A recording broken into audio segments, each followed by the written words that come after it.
Bonjour tout le monde. Alors aujourd'hui, je voudrais vous parler d'un sujet que j'ai découvert pendant cette période de confinement. Ça aura servi à ça pour moi. En faisant des recherches sur YouTube, vu que j'aime les langues étrangères, j'explore comme ça un peu ces zones-là, également le YouTube américain, canadien. Et pendant cette période de confinement, je suis tombé sur des chaînes brésiliennes. Alors en fait, je connaissais pas le portugais du Brésil, mais vu que je parle espagnol, j'ai pu assez rapidement euh, arriver à comprendre à peu près ce que disaient les youtubeurs brésiliens. Et en m'aidant d'un dictionnaire et en mettant les sous-titres générés automatiquement, j'ai pu arriver à progresser dans cette langue et en quelques semaines, à partir de l'espagnol, arriver à comprendre ce qui se disait sur ce YouTube brésilien. Et j'ai fait des belles découvertes que je voudrais vous faire connaître maintenant. Donc, quelques mots d'introduction sur le Brésil actuel. Je rappelle simplement que voilà, le Brésil était gouverné pendant très longtemps par le Parti des travailleurs, Partido dos Trabalhadores, et qu'il y a eu un basculement politique majeur en 2018 avec l'élection de Jair Bolsonaro. Et actuellement, le Brésil est un pays idéologiquement polarisé de façon très forte, on peut dire entre une droite conservatrice et chrétienne, euh, qui est notamment incarnée par Jair Bolsonaro, même si c'est peut-être plus large comme adhésion qu'au seul personnage qui est actuellement le président du Brésil, et une gauche progressiste qui adhère aux valeurs qui sont défendues par les médias occidentaux. Alors, je ne parlerai pas tellement aujourd'hui de Bolsonaro lui-même et de sa politique, j'y reviendrai peut-être une autre fois. En tout cas, c'est sûr que quand on voit ce qu'en disent les médias français, c'est exclusivement négatif, il est comparé à Hitler, etc. Ce qui paraît au moins excessif. Mais en tout cas, ce que je voulais juste dire en introduction de cette vidéo, pour que les gens comprennent, c'est voilà, le Brésil est un pays qui est vraiment très polarisé. Il y a d'un côté ceux qui aiment Bolsonaro et ont voté pour lui, et de l'autre côté ceux qui le détestent et qui ont évidemment l'appui de nos médias. Et donc on va voir que les chaînes que je vais présenter maintenant sont plutôt favorables à Bolsonaro, ce qui ne veut pas dire que c'est quelqu'un qui a fait que des choses merveilleuses ou dit que des choses formidables, hein.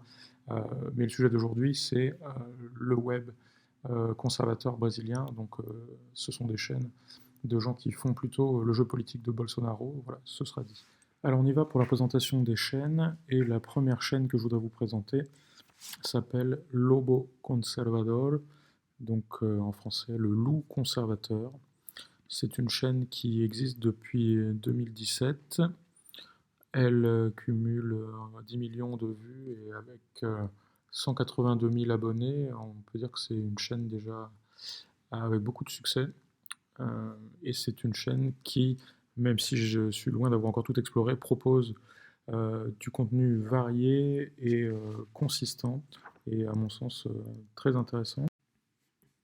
Donc la chaîne YouTube Lobo Conservador est évidemment en portugais du Brésil.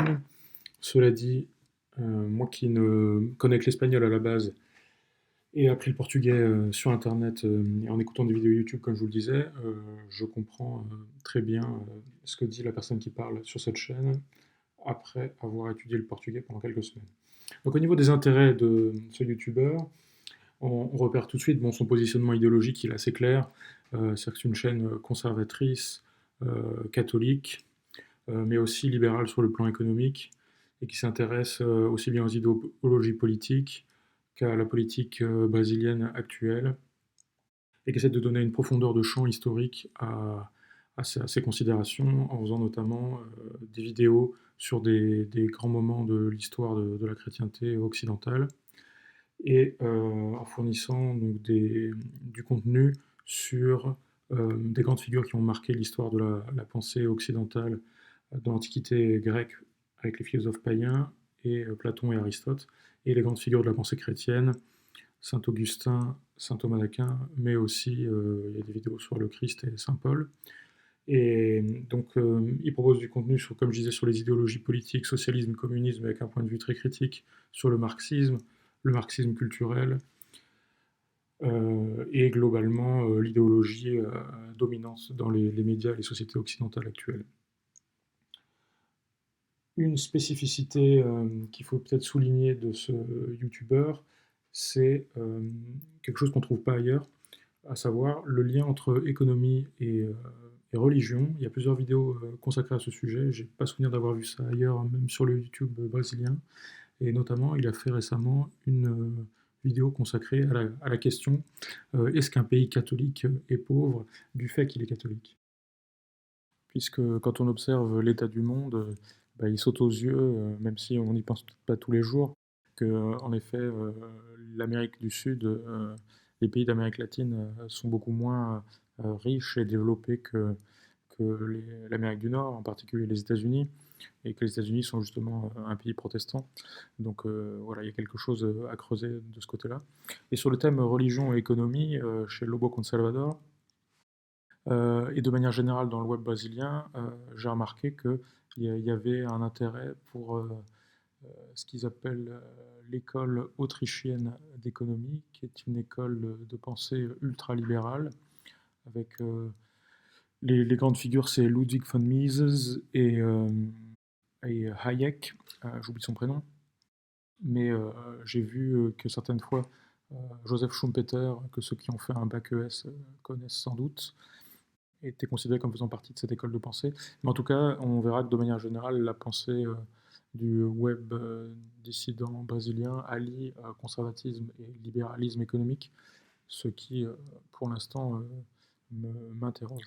Donc ensuite, il y a des vidéos qui sont consacrées à des thèmes de société comme l'avortement et les idées politiques de Jair Bolsonaro, et notamment plusieurs vidéos, donc on constate un intérêt voilà, insistant sur ce sujet-là, à l'anticommunisme et l'antisocialisme. Et je dirais que ce que j'ai constaté, c'est que en fait, le phénomène semble être le même que chez nous, à savoir que l'idéologie euh, adverse et dominante qui règne chez eux, notamment à travers les médias, les universités, les écoles, même si il y a un président conservateur au pouvoir, l'idéologie est toujours là, extrêmement présente à travers les médias et donc les institutions d'enseignement. En gros, c'est le marxisme culturel qui vient de l'école de Francfort. Euh, mais alors je peux me tromper, mais j'ai l'impression qu'il garde, même si c'est ce marxisme quand même qui a évolué, qui a été médiatisé par l'école de Francfort, il garde l'appellation communisme, et j'ai l'impression que c'est un petit peu un héritage de l'époque de la guerre froide, qui est peut-être plus resté là-bas que chez nous.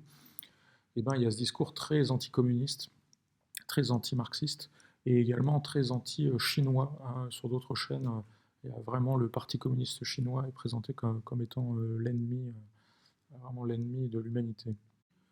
Donc autre exemple de contenu proposé par Lobo Conservador, les religions monothéistes, avec bien sûr un point de vue chrétien assumé, l'islam, et là on constate, comme sur d'autres chaînes, un discours très anti-islam sur le web dissident brésilien. Voilà, l'islam qui sert plutôt de repoussoir civilisationnel pour mettre en avant ce qu'ils appellent la civilisation occidentale. Et là, je trouve qu'il y a un discours qui est intéressant parce que il y a une sorte d'union civilisationnelle, c'est vrai, qui existe entre les deux Amériques d'une part et l'Europe d'autre part. Et il y a cette mise en avant de la civilisation occidentale contre ceux qui essayent de la défaire que je trouve intéressant. Enfin, je trouve intéressant surtout le fait d'insister sur l'unité de la civilisation occidentale des deux côtés de l'Atlantique. Après, leur critique de l'islam n'est pas franchement ma tasse de thé, et pour te dire, je pense que c'est pas tellement cette carte-là qu'il faut jouer actuellement en France. Enfin, dernier exemple des vidéos que peut proposer Lobo Conservador, et ce qu'elles ont d'original par rapport à d'autres chaînes YouTube et qui cherchent un peu leur équivalent chez nous, c'est plusieurs vidéos où ils proposent une relecture, un autre point de vue sur les régimes militaires qui ont existé en Amérique latine, notamment le régime militaire au Brésil dans les années 60-70 et dans des pays voisins comme au Chili. Alors, je ne connais pas beaucoup ces choses-là, donc je ne me prononcerai pas plus que ça sur la dimension historique, mais le fait qu'il y a un intérêt pour des régimes qui sont intégralement condamnés par la pensée dominante me paraît intéressant, et j'ai pas l'impression que ce soit si courant que ça chez nous, sauf à abonder excessivement dans le sens de l'apologie.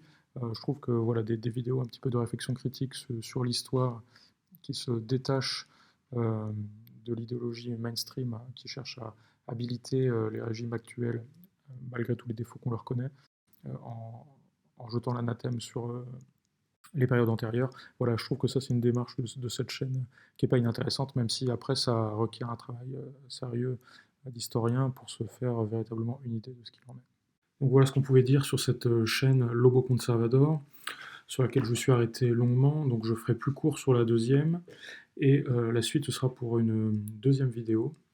Donc la deuxième chaîne que je voulais vous présenter ici, c'est celle de Madame Anna Caroline Campagnolo, donc une chaîne assez exemplaire à certains égards.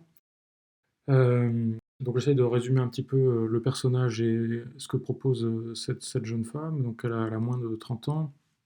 C'est une professeure d'histoire qui est aussi femme politique puisqu'elle est députée de la province de Santa Catarina, donc au Brésil, et elle est dans le parti de Jair Bolsonaro, si j'ai bien compris. Donc on peut dire que sa ligne est très clairement conservatrice et chrétienne, et elle mène un certain nombre de combats. Avec toutes les vidéos qu'elle publie, elle publie énormément de vidéos, et parmi les sujets qui reviennent souvent, on va voir la lutte contre l'idéologie du genre, la propagande homosexualiste dans les écoles primaires, la pornographie, dont elle insiste sur le fait qu'il faut protéger les mineurs de ce fléau.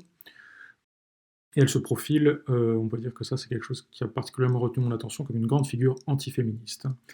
Et ces vidéos sur l'antiféminisme sont même parmi les meilleures que j'ai vues sur le web, toutes langues confondues, même si on a des très bons youtubeurs français sur ce sujet-là. Alors il y a des hommes qui font des choses super, si vous ne connaissez pas Mos Maiorum, je trouve qu'il est excellent. Et parmi les femmes, il y a bien sûr Virginie Vota, hein.